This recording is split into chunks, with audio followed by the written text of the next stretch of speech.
Keith Hernandez joins us once again on this week's episode of the Shea Anything Podcast. We're happy to have him to talk about some struggling hitters in the Mets lineup, not so struggling Mets ace and Jacob deGrom. I mean, what more can you say about him? We'll ask Keith of who he reminds him of in his career and whether or not deGrom is already better than Doc was in that historic 1985 season. The Shea Anything Podcast starts right now.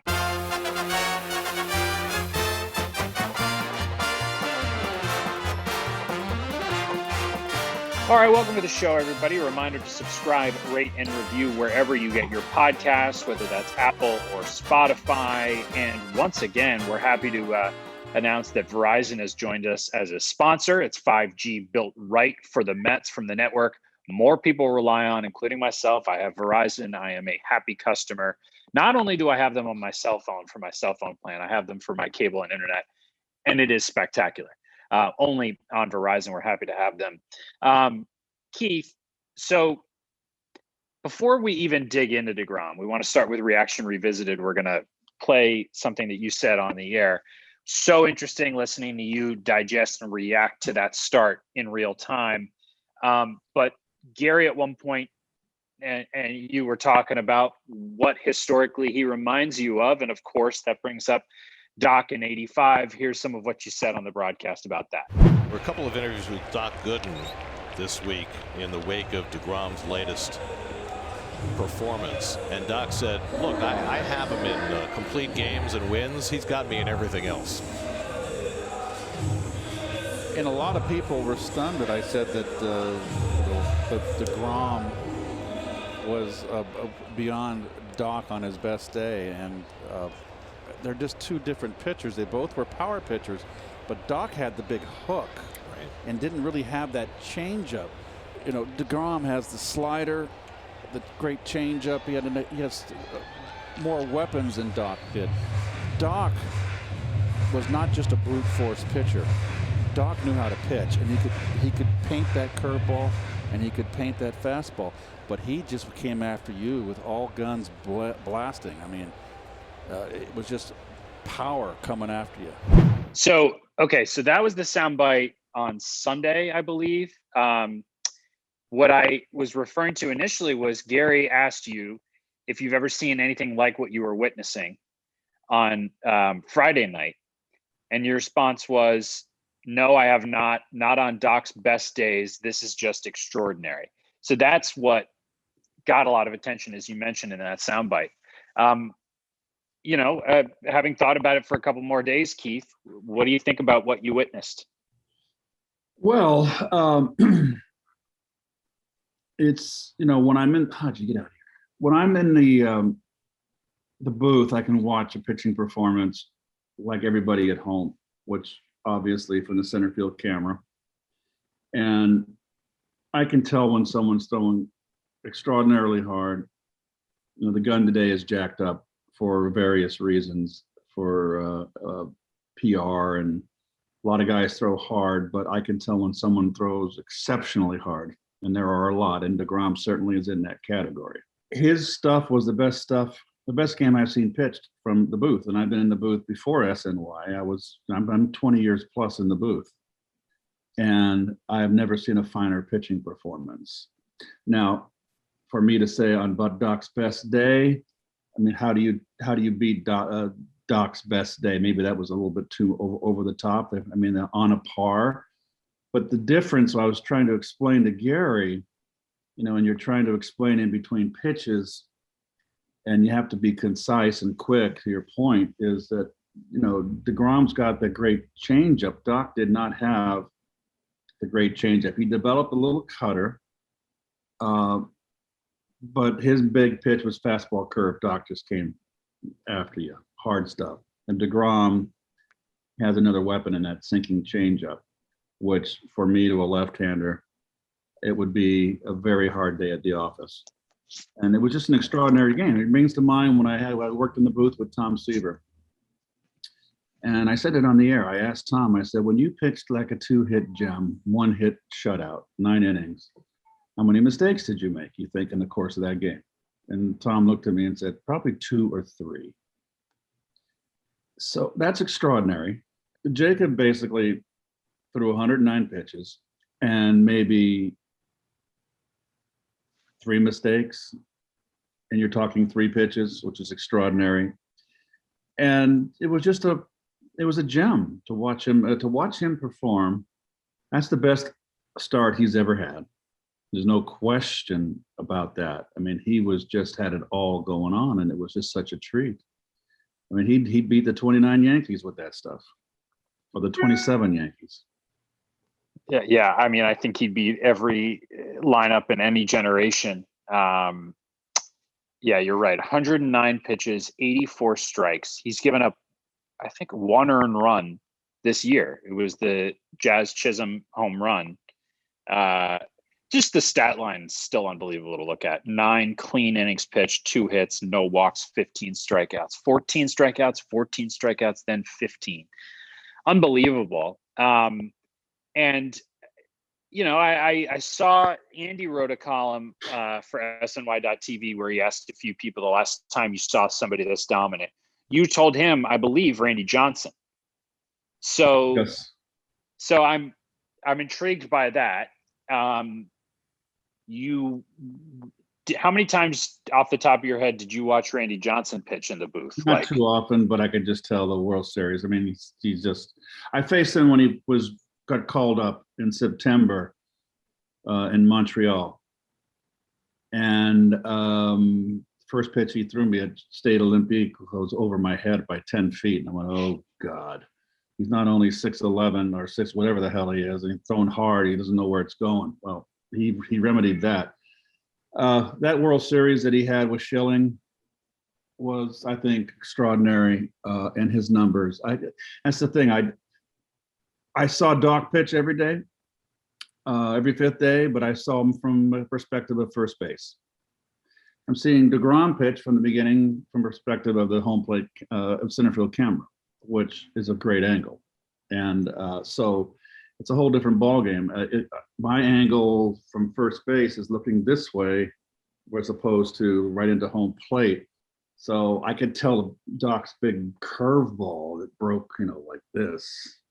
I could tell the elevation. And I could tell corners when he threw in, threw out, and whether it was knees or up high. And I only faced Doc once in spring training when I wasn't ready, and he jammed the hell out of me with a fastball. And I could tell that he threw hard. But people didn't strike out as much in Doc's day. People didn't strike out as much in Seaver's day. And not to take anything away from Jacob. Jacob's stuff is just electric, but there was a lot more tougher outs. The guys that were line drive hitters that put the ball in play and battled you. But it was extraordinary stuff. And I know how many would Seaver strike out today in today's game? How many would Doc strike out in today's game? Both those guys like deGrom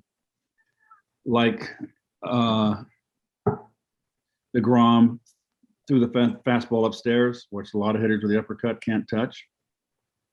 And then they drop off that slider. Seaver had a hellacious slider, and Doc had the great curve. So they both are. Well, no matter what generation they played in, they would be top of their game. I mean, if Jacob can pitch another 8 years, that's 40. And I think he can. I don't think he's going to hurt his arm because he figured it out. He pitches very like Carlton, like Doc, that easy motion, no extra motion. Looks like he's not even trying. So there's no stress and strain on the arm that you see when Scherzer throws. Everything is 100% every pitch. Jacob, which was, I think, the most impressive thing, was he got the 4-0 lead in the 7th. And what he had, I'm sorry, 7th inning was 3-0. 7th inning. And he didn't get a strikeout in the 8th and the 9th. He got 6 outs in a row on the ground. And he was throwing 100 through 7 on the gun consistently. Amazing. Because he's a young man. He's strong. And he's not everything. He's just conserving energy. He got the 6-run lead in the 9th inning. He backed off 4 miles, just threw the contact. Get the hell out. Go sit down. And that kind of throws the hitters off a little bit because you're used to this 100-mile-an-hour, and you take off 3, and you're still locating, and still have quality of pitches.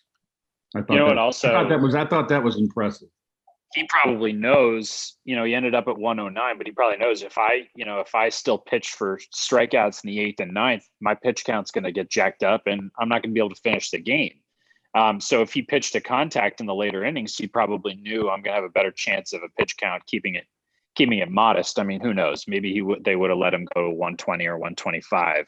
But if he pitched back in the 80s, right, he would be completing games. He'd have 150 wins right now. Cakewalking to 200. He'd be finishing games. He can pitch 125, 130 pitches. But he's so symbolic of that difference in generation because of how dominant he's been. The one follow-up I have, the question I have for you about Doc. So you have seen deGrom, when he came up, it's 93 to 95, still borderline great. He was borderline great for a couple of years. Then he turned it into a different level, 2 Cy Youngs, and then this year he's looking like another Cy Young pitcher. Did Doc evolve like that? Did Doc change throughout his career in the period of his greatness, or was he just always the same great pitcher? In 84, Doc was just a fastball curveball guy, and hard curve, hard fastball.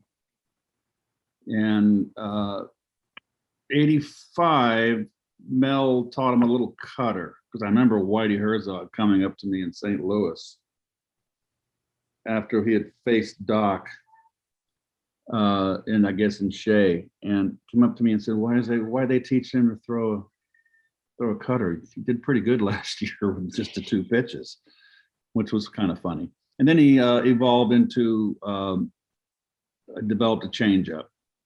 So deGrom has had all these pitches from the get-go, and it's honed it. It's taken him a little longer to develop, where Doc just hit the scene running. I mean, he had a great rookie year. At 19? Was that what it was? And broke Herb Score's record in strikeouts, rookie record. Then comes back and wins the Cy Young the next year. I mean, Jacob, it took a little longer. So Jacob's been fun to watch, his evolution. And obviously the changeup was a pitch that came later for him. And he's even mixed in a couple curveballs every now and again just to sprinkle them in there, but he didn't use it at all. His stuff was so good. And it's like Carlton, what was amazing when Carlton, and all Carlton threw was that big slider, and I always thought it was like a curveball. And if a hitter swung it, that was a big breaker, like Doc's, and a lot of spin. And if the hitter swung at it, this off 2 inches off the ground, and our 2 inches inside, he was like a computer. He just kept feeding it right there. He was doing it on purpose. It was expanding the strike zone. The hitter's I'm going to keep throwing it if we keep swinging. But think about having that kind of command to do that. That's what deGrom had. We showed that graphic on the air, that visual of where his sliders went. There were like 14 of them or something. They were all down and in off the strike zone. He was doing it on purpose. I haven't seen someone do that in today's game. I have not seen that from anybody. Carlton was the best. Yeah. I mean, I feel like we've already seen what deGrom will turn into, which is fascinating. Like, I think he'll almost like Benjamin Button it, if you've ever seen the movie, and towards the end of his career. That was a stinker of a movie, but go ahead. I did see it. Towards the end of his career, he'll become what he was at the beginning, which the velocity was lower, but he was still really effective. Like, his MO used to be, even without his best stuff, he'll grind you through 6 innings. Like, that used to be him.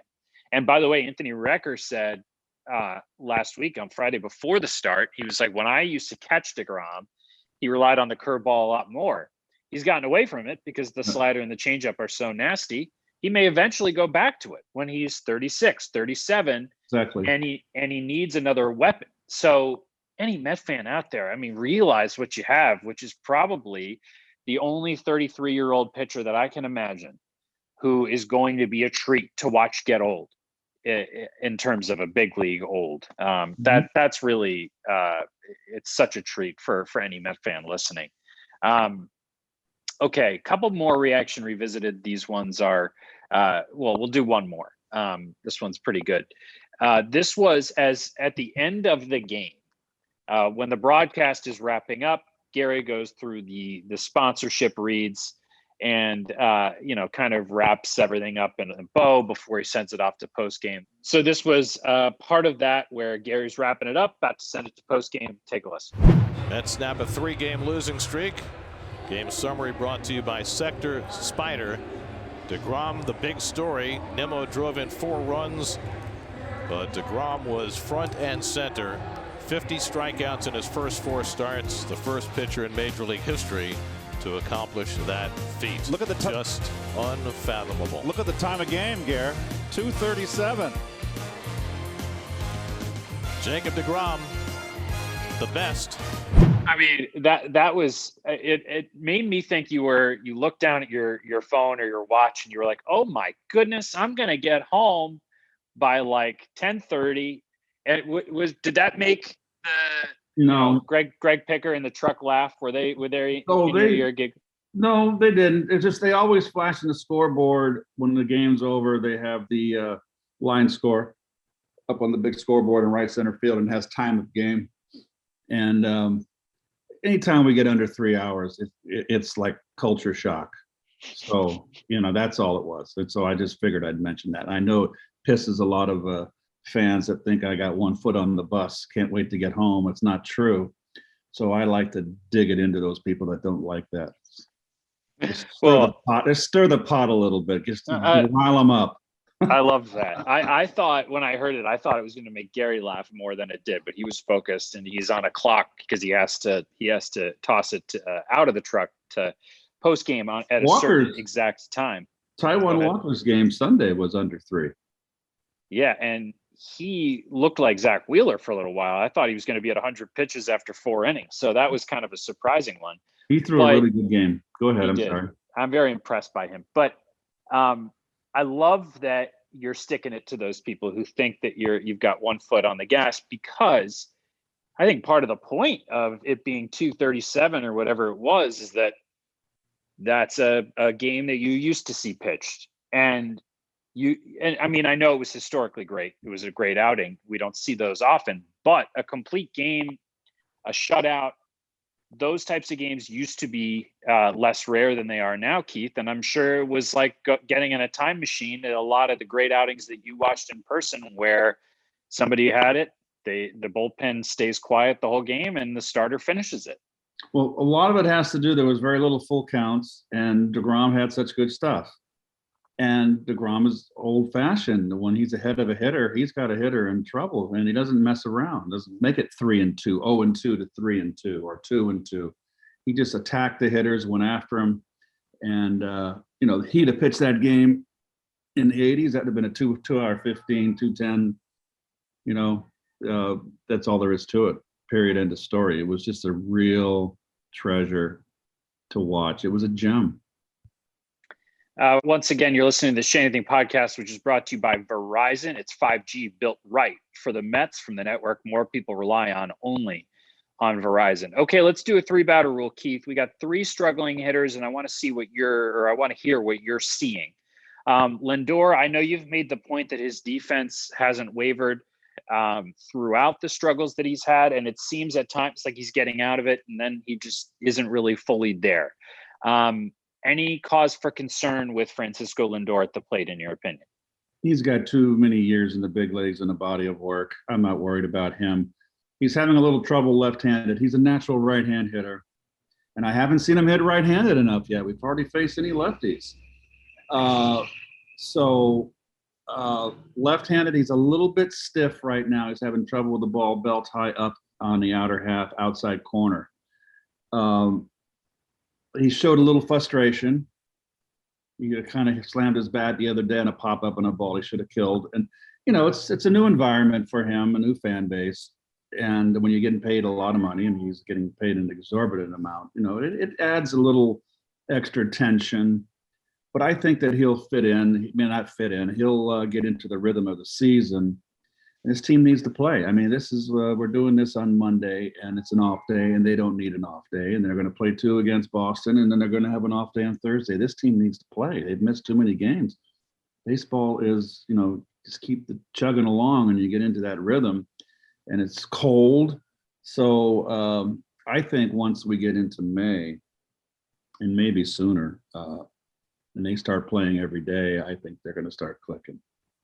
Yeah, I think it's going to be a reminder to Met fans just how electric Lindor can be when he's hitting on all cylinders. He hasn't yet. So Lindor, it doesn't seem like you're too concerned. Body of work helps with that one. McNeil also has a decent body of work, but he's still on the interstate. Keith, he gets another day off on Sunday from Luis Rojas, and Rojas's lineup was gold on Sunday. Everything he did seemed to work, but is McNeil somewhere in between? Is he caught in between? I know you always mention how frustrated he gets, but this year it seems like maybe he's doing something wrong at the plate specifically. What are you seeing? Well, if you watch him, he's really uppercutting more than ever. And that's that golf swing, that 8-iron swing, I call it. Only problem is, you haven't got a club face when you're hitting baseball. You've got a cylindrical bat. So when you're uppercutting, he's missing pitches he should hit. He's fouling them back. And then it allows the pitcher to make a good pitch at you. And let me tell you, he knows when he's 0 for 1, he knows when he's 0 for 2, and he knows when he's 0 for 3. And I've seen him slap and get some bleeders and almost become like Matty Alou a little bit, like a slap hitter. I want him to swing the bat because he's got some pop. I don't care if he strikes out. He's gonna come out of it faster, swinging that bat, ripping it. And all I want him to do is maybe try to level off a little more, not entirely, but he's way too much like this. You got a ball coming in this way, and if your bat's here, it's a little, don't you think that makes sense? But if you're like this, it's got to be perfect timing, right? Foul it off, hit it in the dirt. He's hit it off his ankle a few times. He pulls it foul because he's just too much. He needs to get a little more try to hit line drives. And I think that he'll go to ripping because he's missing pitches because of the uppercut. And he should be out of the box, hitting the ball hard somewhere, and the at-bat's over. But he's fouling it back, and then he allows the pitcher to make a good pitch. And that's what I think his problem is. And he fights himself a lot, but that's part of his competitiveness. I don't mind that. I like the fact that he doesn't like to make outs, so he's a competitor. That's the only thing I see with McNeil. I'm sure Chili Davis is aware of it.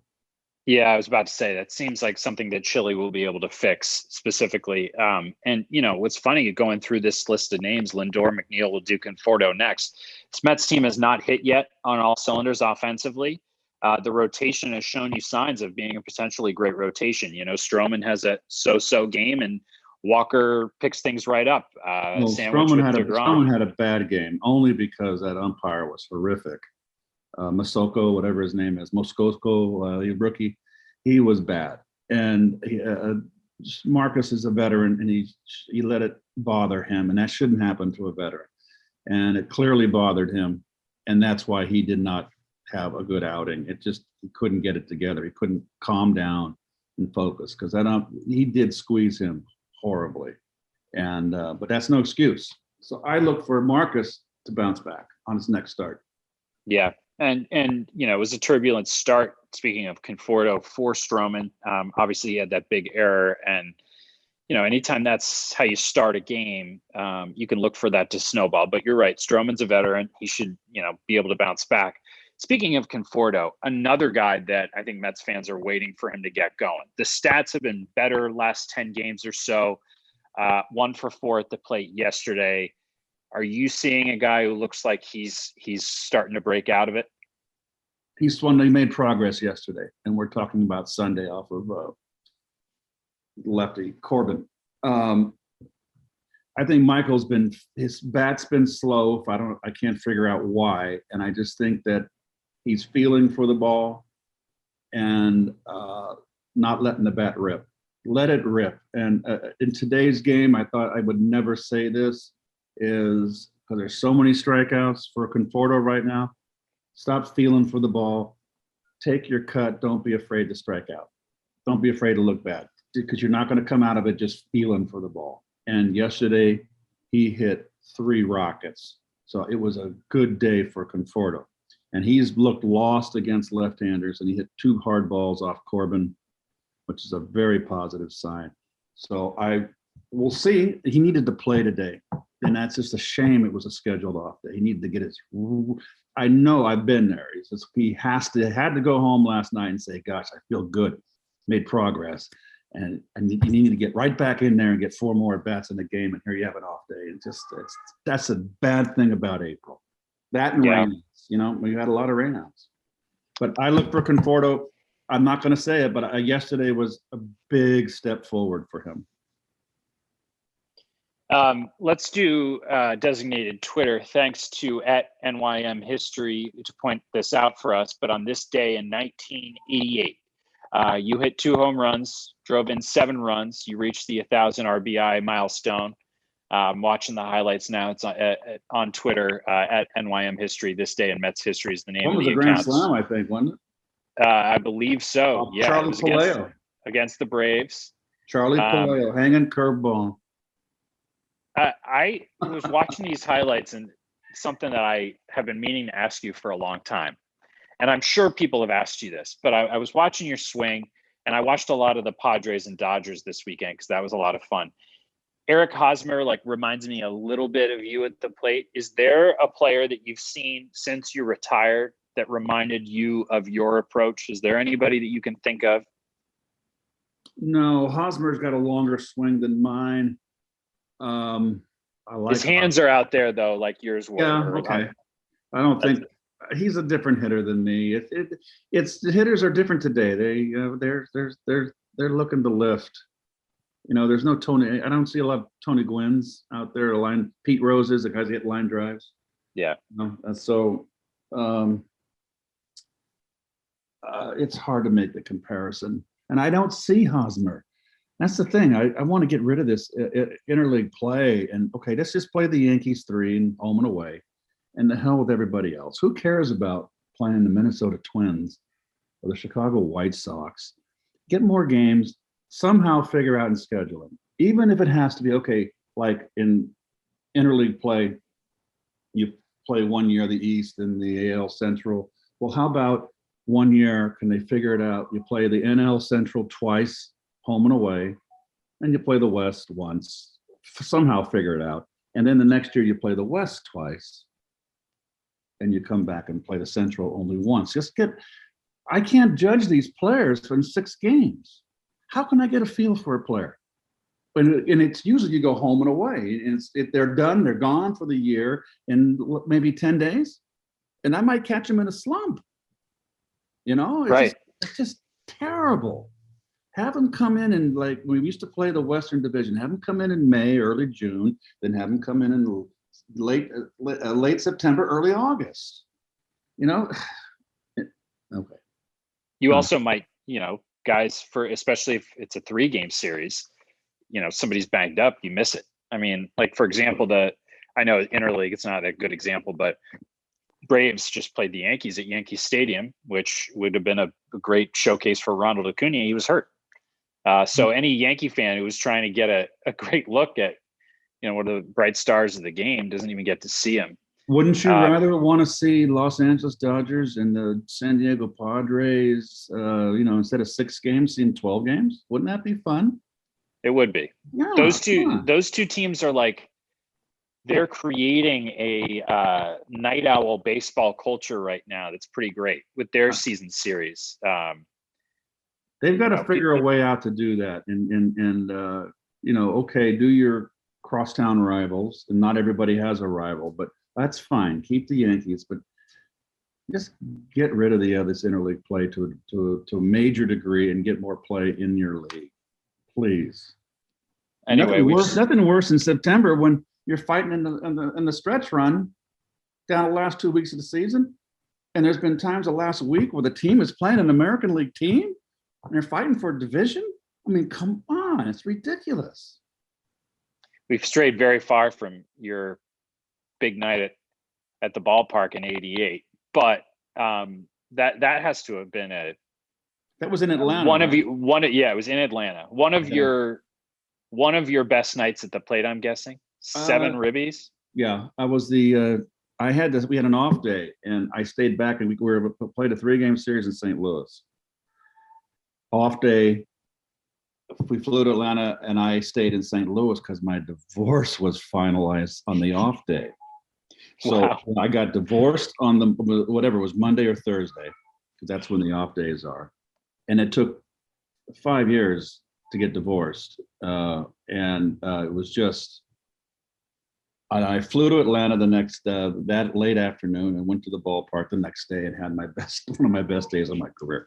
And my quote to Marty Noble was, maybe I should do this, get divorced every day. I go, I'll be in the Hall of Fame. I'll be broke, but I'll be in the Hall of Fame. Oh, it's too good.